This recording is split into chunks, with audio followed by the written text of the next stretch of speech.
I hope I could give you a little bit of a glimpse into a perspective from a construction materials supplier. And now, if we move up a little bit the value chain, I'm very excited to hear now from Mr. Kwa Magdin from Schneider Electric. Kwa is a newcomer in Green Grove community. He's currently managing the digital business of Schneider Electric in Vietnam and in Cambodia. He joined Schneider Electric more than 7 years ago. He went through many positions from commercial excellence, digital customer experience, marketing manager, etc. So he is an ex-Siemens before he joined Schneider Electric, and he graduated from the Ho Chi Minh City Polytech University. And I'm very excited to hear his presentation because he will give us a glimpse into the future of buildings. Over to you, Kwa.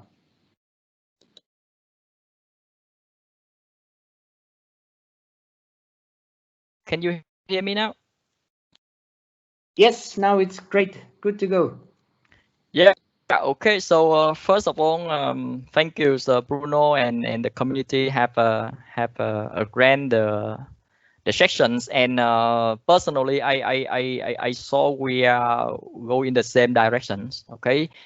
Since I heard the presentation from Dr. Song, Miss Ha, about some regulation, we define some criteria about the buildings, how the construction is working. We have some certificate, a lot of standardization about how we can be in the better. Okay, so at Schneider Electric, we have defined a way of the buildings, and we a little bit optimistic. We call that is the building of the futures. All right, so we are talking about a lot of standardization, a lot of certification, and in the Schneider world, we would like to define how the building look like in the futures. Okay, so talking about a little bit about the current situations and what is the building segment come into by 2029. So you will see we are around 100 billion square meter by 2021, and by 2029 it will jump is 124 billion square meters. So meaning in our view, the building segment is still very strong and is still the key of the growth of economies, and surely it will still maintain the good momentum since last 10 years. Okay, so talking about the buildings, how will impact to the world currently?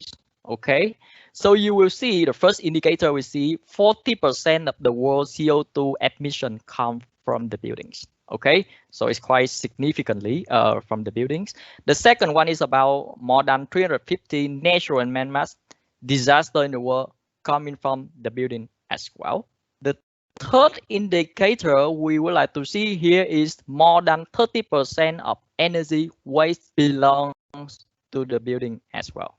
Okay, and nevertheless, the majority, the significant time we stay in the building, we stay indoor. Okay, we're not talking about we stay outdoor majority of the time because we work here, we live there, is also in the building. So with four main figure like this one, you will see building now is more and more important in our life. All right, so what's the trend? The majority transitions already here at the building segment. The first thing we are in the we all say that in IT world, digital world. So the building segment is already in that directions. Okay, let's talk about the digitization trend. Now more and more the device, the equipment was connected. Okay, we grow the number of connected devices grow 10 times per year. The number of data we collect from that connected device is grow significantly, and we're talking about a lot of AI, artificial intelligence, and some people still think that's far beyond, but really AI is already in the world of the building since 2017. We come to another trend called electrifications. Okay, in line with the direction about carbon emissions, 50% of energy production will be solar and wind driven by 2015. And I think this direction is Vietnam is also in the same direction, because the slide from Dr. Song already dedicated this. The second trend is about the vehicle electric. 30% vehicle stock will become electric by 2040. All right, and more important, we need more energy. So the energy consumption will be double by 2015. So now with the current trend like this, with the impact of the buildings like this in our world, so what is the building of the futures look like? So in Schneider, we define 4 main pillars to define house building in the futures. The first thing is sustainable. The second thing is about the resilient. The third thing is hyper efficient. And the last but not least, and I think this is the most important, is people centric. Okay. So if we're talking about the sustainable, so currently the building are 30% of work energies. You see, we are consume a lot of energy for the building. 40% of global greenhouse emissions, and clearly we still rely on non-renewable energy resource. Okay, so how is about the tomorrow? How is about the futures? Maybe 60% need to be reduced. Okay, at least we need to leverage 40% of green and renewable electricities. And we also influence to decarbonization of the other industry. That's the first pillar for sustainable. How about the resilience? Okay, buildings today is only as good as the weakest links. The building can be threatened by weather, cybersecurity, health, and the outage. Okay, and also maybe face the peak and a low for utilizations. How about the building of tomorrow? The building of tomorrow needs to be 70 operations performed remotely, automation and predictive analytics to minimize the outage of the future, and also cybersecurity protocol to minimize the risk levels. So that's the second pillar of resilience. We come to the first pillar, is about hyper efficiency. The building today is 30% construction cost either reward. Okay, we do with something wrong, we do reward, and still 30% of that we disconnect, and it this separate system. Okay, the building cannot talk, cannot share about their status. Okay, underutilize of asset and space. And what we do currently is reactive maintenance. Every 2 years, every year, every 3 years, we do maintenance without some condition base. Okay, how about the building of tomorrow? So digital twin need to be leveraged from design to build into the operation and maintenance phase. Okay, energy and building automation need to be integrated by converting IT and OT system. All right, and the system need to be connected with each other and to the cloud. Okay, so and the last pillars about the centric. So building today is require implement the new health and safety. We all know when we live in the buildings, the pandemic come, the building need to transform themselves to prevent with the pandemic. Okay, to change and to improve occupant experience and reactive to demand with safe and productive environments. Okay, for the building tomorrow, we need to monitor of tenants level and health indicators. It's first thing, important things. Significant improve the tenant experience. So we were talking about a lot of how the building can provide this, how building can provide that. But now people in digital world, in our world, we're talking about more the experience when the tenant they come to the office, they come to the buildings, how much they feel, how much they look, how much they interact with all the facility inside the building. And semi-autonomous identify issue and take actions. Okay, so that is the main 4 pillars in Schneider world. We define the building of the futures. So here is that's on the summary. We would like to ask about sustainable is maximize electrification, active energy management, positive energy buildings. Okay, you will all see here on the screen. Okay, so the building of the future is something is not we far away and we cannot answer today. So I will give you the example which is quite close with our heart, meaning Schneider Electric headquarters of East Asia Japan located in Singapore. Okay, talking about a little bit of background of Schneider office in Singapore is the regional headquarters of East Asia Japan. Before it's in the Tech Point in Tomio industrial zone, and we decided to move in the new building in 2018. And the building, especially here, the building is already 25 years old. So meaning we move to the old buildings, not the new one we built from the empty lands. Okay, so what do we do there? The first thing is the team of Schneider Electric, they implement a lot of connected device across all the building, across all the level of the buildings. So we have a lot of meter, we have a lot of circuit breakers, a lot of sensor, a lot of the software to manage to get all the connected device in the same platform, and we connect all the information, we get the data, and we up to the cloud. Able to do that, we have implement software analytics there. Okay, so I will give you the example of Schneider Electric in order to see, okay, so we are talking about that, but the future is here. It's not some things we cannot aim for in next 5 or 10 years. The future is here. Okay, so in the buildings we implement the solar rooftop. Okay, we implement 80 solar panel in the rooftop, and we run 100% renewable in solar. Okay, so the energy will daytime from 9:30 to 4:30 p.m. So they are accounting for 47% of building monthly energy consumptions. Okay, so on the other side, we also implement some the BNF building management system linked together in order to have the weather forecast. With the weather forecast, we improve energy efficiency and system performance. Okay, so example today is we have the raining there, so meaning our solar rooftop cannot collect enough. So by doing that, we have some switch to another power source which is more reliable. And when the sunny day, very strong beam, we fully capture and we store that.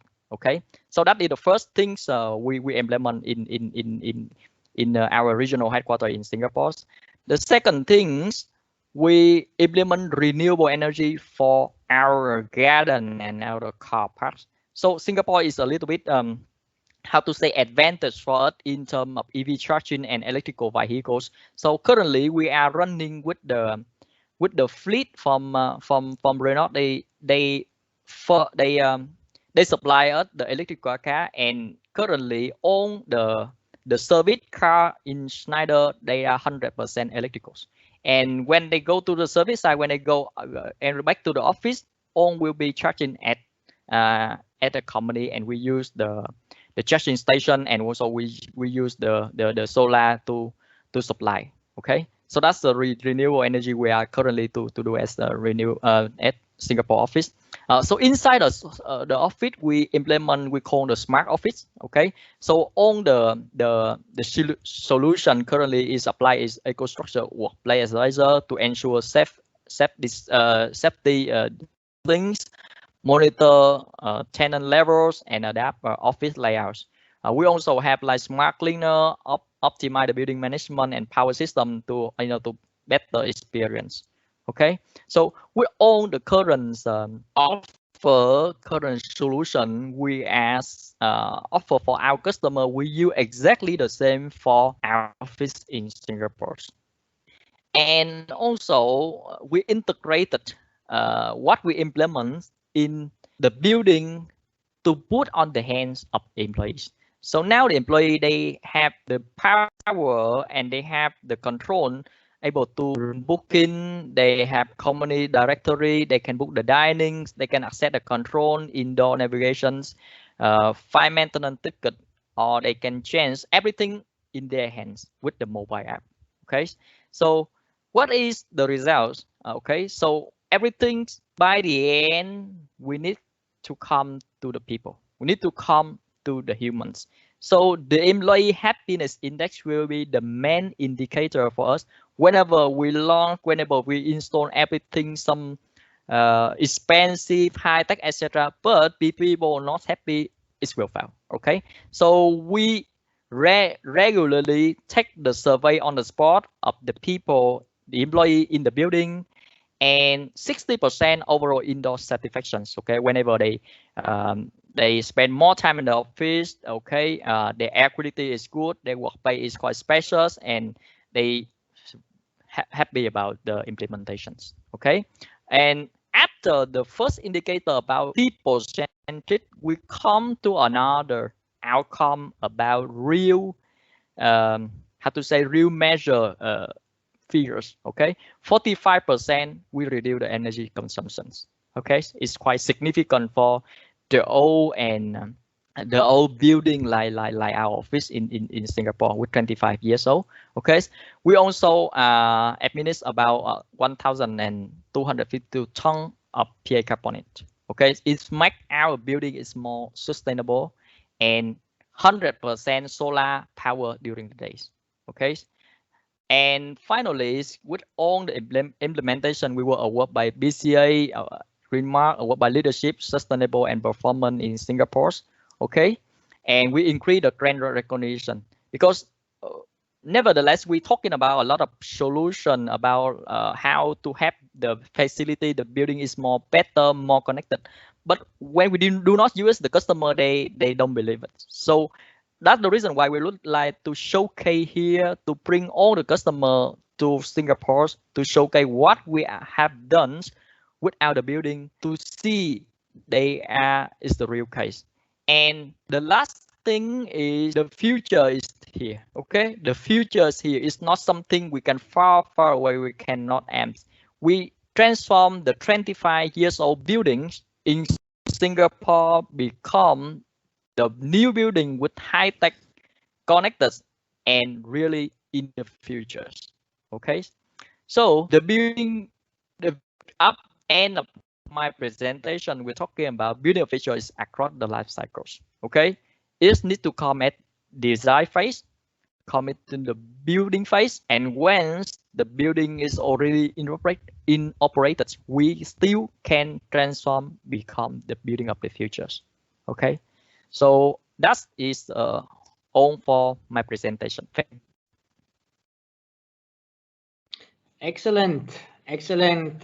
Thanks a lot, Cor from Schneider Electric, about very interesting facts, very interesting insights and practical things. And I think one of the key outcomes I definitely take is the future is here, right? That's what you said. Yeah. And I really hope as well that we see maybe a similar development as we have, that has been mentioned before on solar energy, that really went through the roof in the last 4 years. I really hope that we see something similar on green buildings, sustainable cities. And I believe that companies like yours definitely can contribute to this significantly. Thank you very much for this. Thank you, Bruno. Yes, and with this, we have basically ended the presentation part of our webinar, and we are now entering into a panel discussion.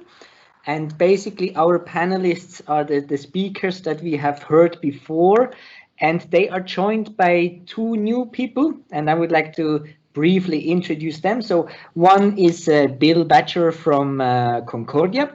Bill Batcher is Director of Community Outreach and Concordia International School in Hanoi.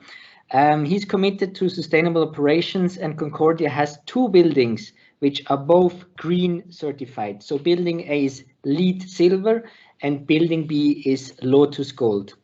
Finalist for the Eurocham Sustainability Awards in 2018, Concordia has this year partnered with the Ministry of Industry and Trade and the GIZ Energy Support Program in their small energy efficiency group activity. As a veteran of the property development sector, Bill is acutely aware of the benefits, both in operational savings and image, that sustainability brings. So great to have him in the panel. And then we have as well Phang Truong Huy from Saint-Gobain.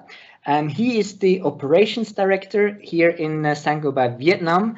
And definitely Saint-Gobain as well, one of the leading companies when it comes to sustainable construction material. I'm extremely pleased that we are having a moderator for this panel discussion with Mr. Bao Nguyen.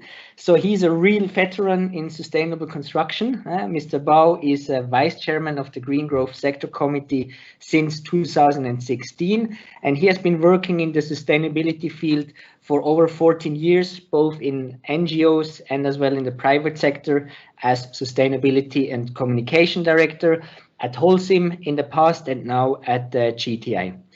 And with this, actually, I would like to hand over to Bao to lead us through this panel discussion, please.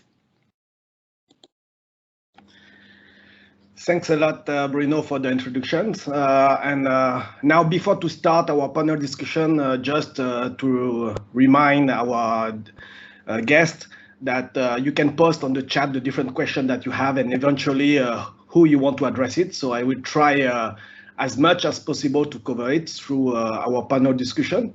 But in the case we cannot cover all, be assured that the organization team will not all of them.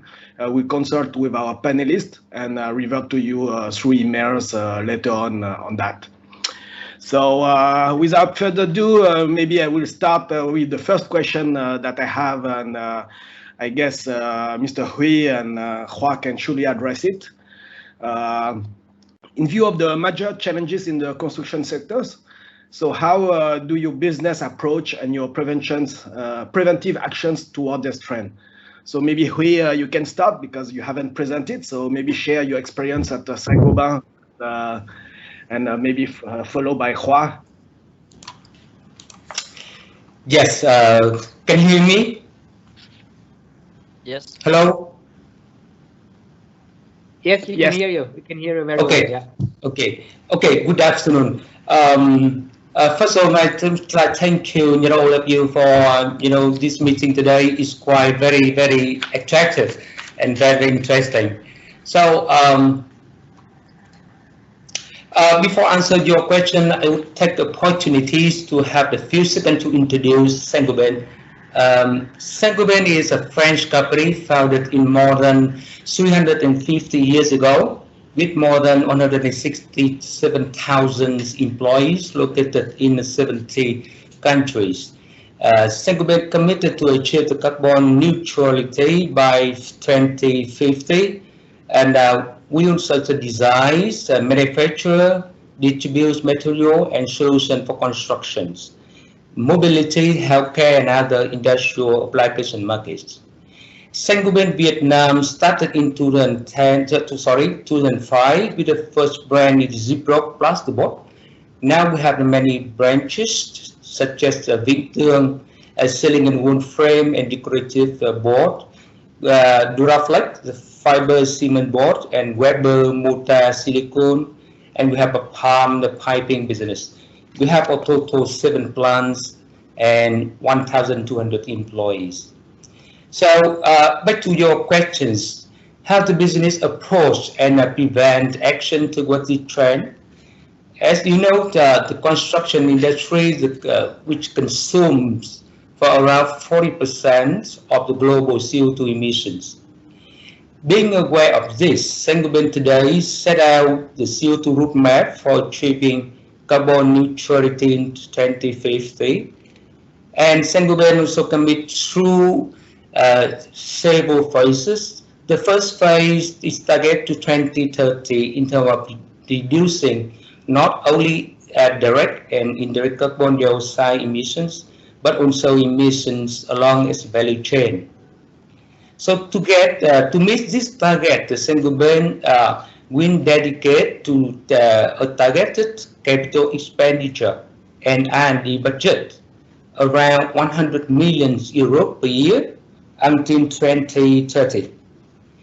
To be able to achieve the target of 2050, Saint-Gobain already set the new target for 2030. We need to reduce direct and indirect CO2 emissions to 9 million tons. If that means a 33% improvement in absolute value compared with 2017. We also need to reduce the emissions of the 16% for relevant categories such as low CO2 raw materials, transportations compared with 2017. And with the natural resources and circular economy, we also set the target to reduce by 80% for non-recover production waste, and 30% increase virgin raw materials avoided, 50% reduction in industrial water withdrawal, and zero discharge across areas. And we try to get 100% recyclable packaging. For products portfolio, we need to have the third party verified for environmental products declaration EPD based on life cycle analysis LCA for 100% of our product range.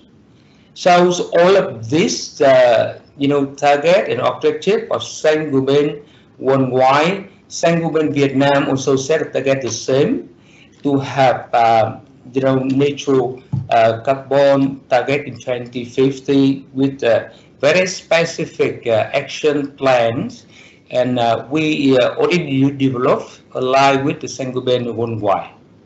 So that's all my says for your questions.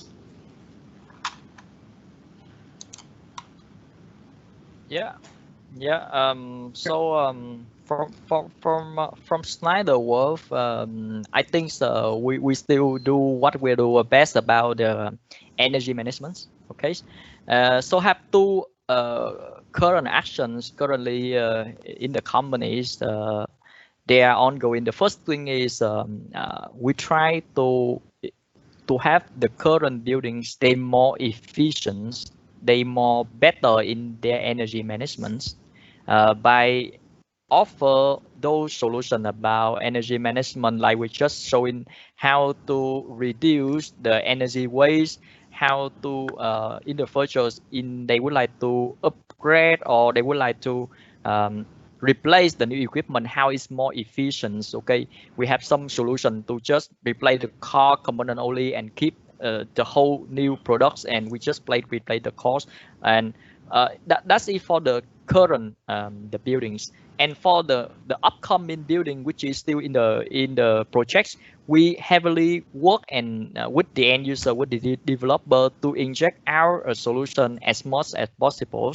And with the journey of digital connected, etc., we now to heavily have some customer they interest with a product, and in the futures the way we implement it will more and more the building support. That's the definition I just said, the building of the futures. So have two directions: work with the current building to transform their existing, and work with the future developer to spec in description the solution to have their building is like efficient ready. So that's the way we are preventing, and we go in the same direction we just mentioned. Yeah, thank you, Huy and Hua for the sharing. And because you are talking about the green building, so maybe what we can ask as well, it's what the benefit of the building to gain to be a green building, and how the different features helps to enhance the health and well-being of the occupants. So maybe before I go to the question from the audience, maybe if Bill, you can share the example of your Concordia 2 buildings who are LEED and Lotus certifies, so our audience can have. Sure, thank you very much. So just to, as you mentioned, our 2 buildings are LEED and Lotus certified. The reason that we were able to get those is that we've designed and built the buildings to a number of criteria, one of which is to maximize natural light while also reducing the heat intake from that light. And one of the ways that we've done that is the building has been designed, rather than being a flush all glass window facade, which is popular but not energy efficient, we have installed cladding, external cladding along the windows, which serves an aesthetic purpose. It looks very nice, but it is also reducing the heat intake while still maximizing the natural light. We've also painted the ceiling white, the roof of the building white, to reduce sun intake. We have LED lighting throughout the building. We have motion sensors throughout the building. We've used sustainable materials. So even that external cladding that I mentioned is also built with kind of renewable, sustainable materials that are all sourced as locally as possible, or you imported from the region. So these are, you earn points with both LEED and Lotus. You kind of earn points based on different things that you've implemented in order to achieve those standards. So looking at, at the end of the day, why is it a benefit? It's a benefit, firstly, because we save a lot of money. Again, coming from the commercial office building management sector, a similar sized office building, each of our buildings are about 7,200 square meters and about 8,000 square meters respectively. And if anyone is interested in specifics of numbers, please feel free to contact me. But I can tell you that our monthly and annual electricity consumption is a fraction of what a similar sized office building would be. So anybody that is building a building, particularly for their own use, if you're willing to make the investment up front, you will see savings going down the line. So that's the biggest benefit. The second is, of course, the health and well-being of the occupants. I noticed that Ms. Hang from the Green Building Council had a very interesting slide about schools and some statistics. Actually, I took a picture of that, about some statistics about how well schools do. Well, at the end of the day, actually, we are Concordia International School in Hanoi is a nonprofit institution, and our stated goal as an institution is academic excellence and ultimately sending kids on to top-tier universities. And if you look at the performance of our school, going all the way down to the lowest grades, we consistently have very high test scores, and going all the way up, in our graduating classes, we are regularly sending students to top-tier universities. Now, that's not only because of the atmosphere, but certainly we have built the buildings in order to achieve the best possible working academic atmosphere, and the results are in our academic performance. Okay, thanks a lot, Bill.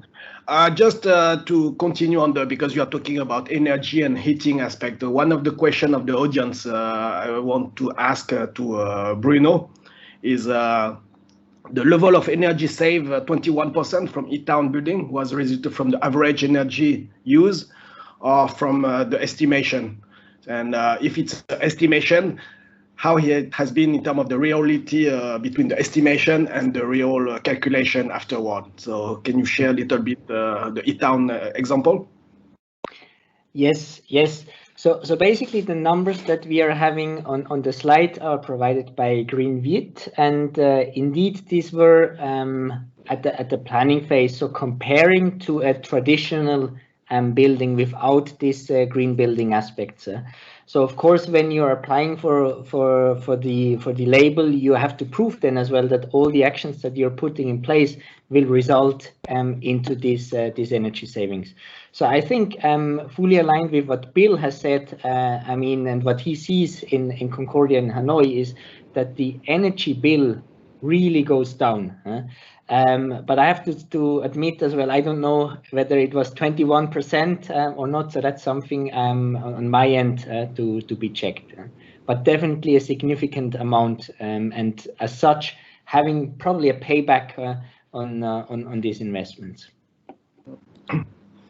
And link as well again with the building is a question for Mr. Hua about the headquarters Schneider building in Singapore. It has been done all by Schneider. Can you answer that question? And as well link with that how the cost benefit analysis has been measured. Okay, so about Schneider, like I said, we moved to the location to the old buildings. So the building is already there. And what we did is we tried to implement as much as possible our current solution to that buildings. And of course, so some concrete, some buildings already there. What we are to implement is we implement the new equipments, we implement the new sensor, we implement software and analytic desk in order to make the building is more efficient. Okay, so that's the first answer. And once because we move to the new building, so on the indicator is there, means okay, how many costs, how many energy demands for that building with that capacity already there. And once we implement that all the solution we have about solar, about efficiency, about advisor on we have here, and we see the significant benefit like what I'm just shared in the slide. So that's the way we measure what the benefit we have. Yeah. So is it answer for your questions? Yes, I think I'm sure they will have they will ask more details on that, and Yeah. I guess they will talk to you directly later on. But in the summary, yes. After the green building, now maybe we talk about the building materials, because it's always a subject of different point of view between the traditional building materials and more environmental friendly construction materials.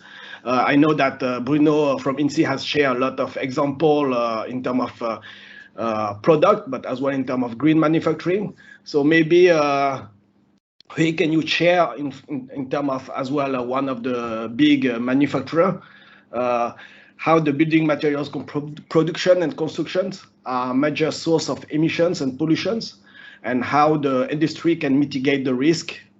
Can you give some example of that?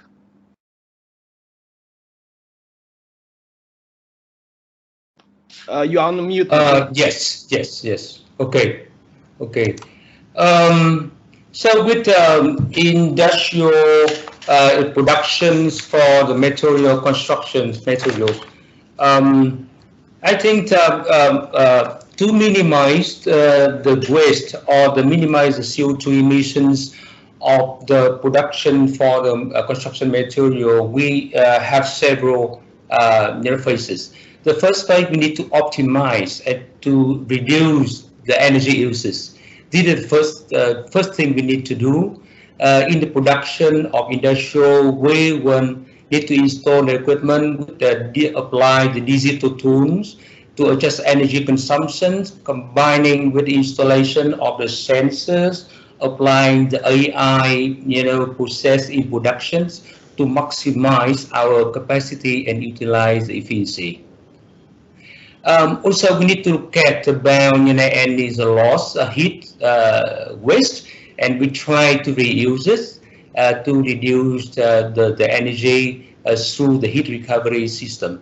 That is the second thing in our plants normally do. Second thing is about innovations of the process for both industrial and also for the product design.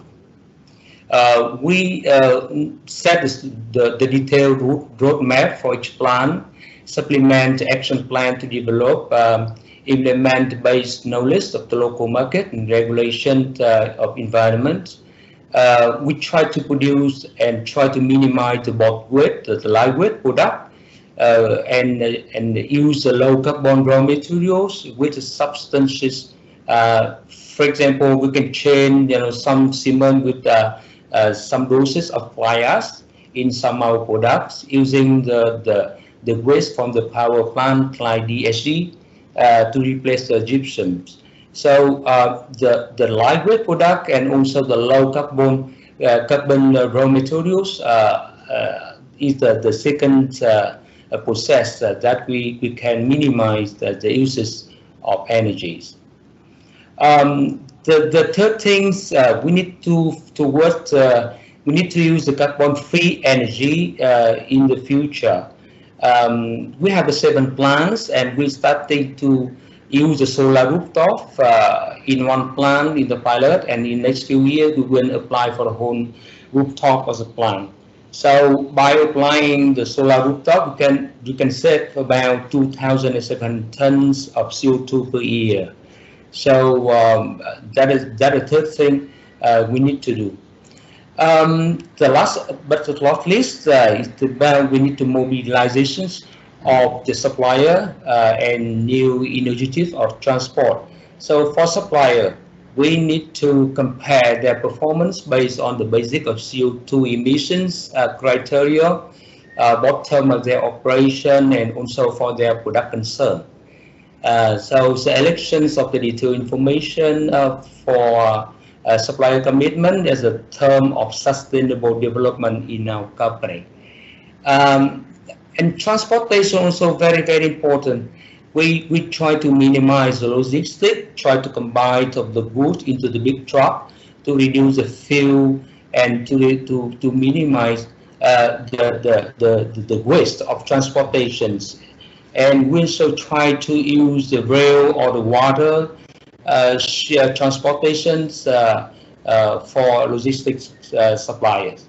So for industrials, we use a lot of things can minimize the CO2 emissions.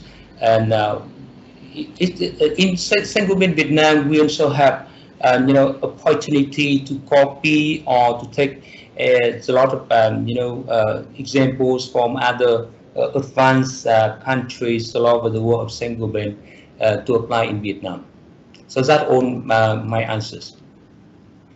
Yeah, thanks a lot, Huy. I guess I will not ask the same question to INSEE because they have already presented all their green manufacturing aspect.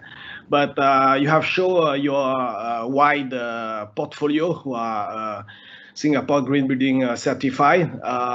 And one of the questions of the audience is, we have this product, low carbon concrete in Vietnam, but what is the cost difference compared to the usual one? I mean, in general, I have to say that there is no cost difference. I mean, what you have to look in is, of course, into the specific application. So there might be a specific difference in terms of cost depending on what kind of product you need to use. But if you compare the same application and you have a low carbon and a high carbon product, there is no cost disadvantage, I would say, to the end consumer as such. So that is not a criteria in this case. Maybe just I would like to add 2 quick things if I have. So first, my colleague checked in the meantime regarding the energy consumption of E-Town Central, the building. So actually it was close to 40% lower than a traditional building. So over the last 3 years when we moved in. So to share with you, that's really significant. So definitely in there. Second, I think one of the key things what I learned today is that everybody has to contribute along the value chain, and even if it's small things, at the end it will have a big impact. Just changing from road to rail, or changing from fossil fuels to renewable energy, whatever. I mean, maybe it's a small thing for a company, but if everybody is doing these small things, I think it will really end up in something big. Yeah, thanks, Bruno. And it closed very well the last question maybe I have for Hang from our Vietnam Green Building Council to close the panel discussion. And maybe Hang, can you give us some glimpse of the future in terms of mid and long-term trends in Vietnam? And linked with that, we have 2 questions. Maybe you can answer in one go. It's from the consulting aspect, because we know that a lot of green building aspect, you have a lot of consulting activities around, and sometimes You cannot differentiate really what is greenwashing and what is really the green building. So that's one thing. And the other, it's as well, like Bruno mentioned, the value chain. So in terms of the Vietnam Green Building Council, we have been coordinating, consolidating all the different partners to ensure that we have this value chain, but how we can have more incentive to ensure this sustainable value chain. So yeah, last word for you. Thank you, Mr. Bao. It's not an easy question to answer because as we say, Lotus is voluntary green scheme. So to give the incentive is not really within our hand to do. As for the question of what we see the future for the construction sector, we see the only way to move forward because the challenges, the three global challenges that set the trend is already very clear everywhere. And Vietnam is one of the most country would be vulnerable under the climate change. And I can see a lot of action from the government. Dr. Songs and we work with the Ministry of Construction, they share a lot of initiative, decree, regulation to tackle the climate change. So there's no question we need to move forward with the green building, greener building. Yeah, and totally this is something we have to do together. It is a holistic approach that requires everybody, every stakeholder and an entire value chain of a building to participate. Yeah, and to talk about the greenwash or the green consultant, I would like to thank Bill from Concordia and Bruno to give a very good example, and also from Snyder to give a very good example of a green building cases that you as a developer or participant, you see very clearly the benefit of being green. You see the benefit for your occupants, for your customer, and you also see the economical benefit in your bill, in your electricity bill. So being green is not just about being a good guy. You have a benefit, economical benefit from it as well. So come back to the question of choosing the right consultant. Yeah, there's a lot of green ones, but you make a smart choice. You as a developer, you make the choice because if you have a good consultant, then you have a good green building and you will benefit from a good design. So, you know, it is a holistic approach, as I mentioned, and we get what we pay for. And this is the way we should move forward together. And I'm very happy that we have a different perspective, different discussion from different angle in this discussion. And I really strongly believe that we together we will move forward to this direction of a green building. Thank you. Thank you, Hang. And I'm sorry we cannot cover all the questions because there are many other questions who are coming up, but because time is is already there. But as I mentioned, the organization team will come back to you separately by email and after consulting all the different members. I would like to thank again our panelists, and as Hang mentioned, with different point of view of the value chain, from the manufacturer to the constructor to the developer and as well to the consumer who are using this building. So thanks a lot for our panel, and I'll hand over to you, Bruno. Very good. Thanks a lot. Thanks a lot, Bao, as well, for leading this panel discussion in a very professional way. And with this, we are actually almost at the end. Actually, I would like to check, do we have Tang Thang Long from VGBC, Vietnam Green Business Council, in here? Bruno Long have an urgent business, and I think I will do the closing remark if you allow. Okay. Yes, please. Yes. Yeah. Then over to you, Hang, for. I think you already closed a little bit, but please go ahead for some new words. Okay. Yeah. Yeah. Thank you very much. Thank you everybody for joining the event today, and thank you Eurocham and all the participants for great presentation sharing. It's a very informative, and I believe that all the idea and insight we got from this conference will be very useful for our participants to apply in their areas. And as a construction sector, our responsibility is to play our own part. Take a small step forward, as you mentioned, and raise the awareness to the issues, because the awareness and the right knowledge will be the key to drive the initiative forward. And we must be part of the solutions. We can't be part of the problems. Today we are a big part of the problem, but we must move forward as a part of the solution. And I believe the best way to achieve sustainability target is the green building. And by designing, constructing, and operating the building across the whole value chain of it, according to the green standard, we will achieve the benefit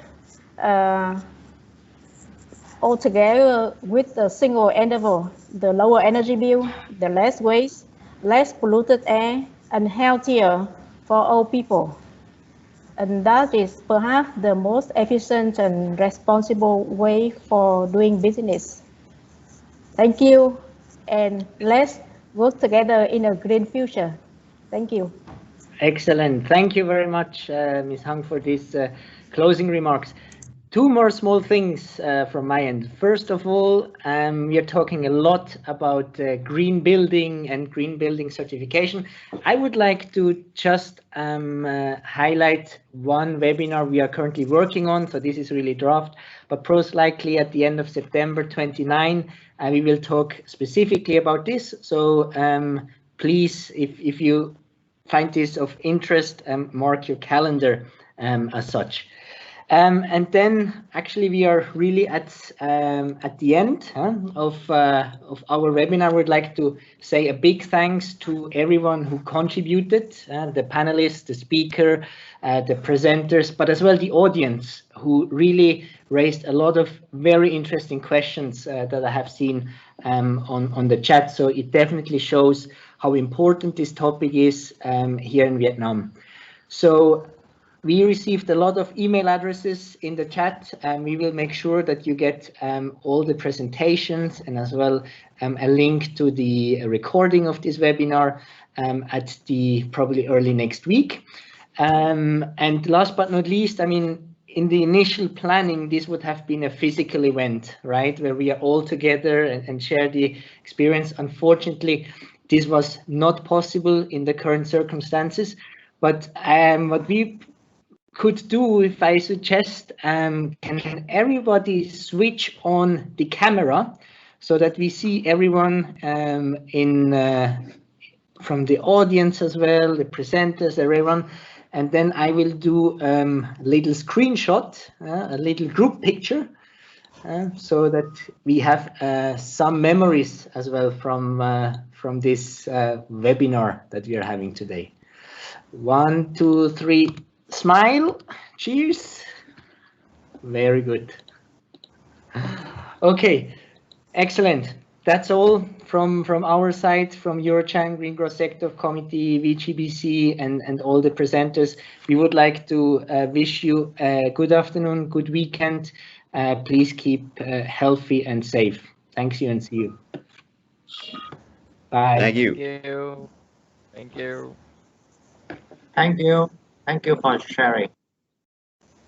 Thank you.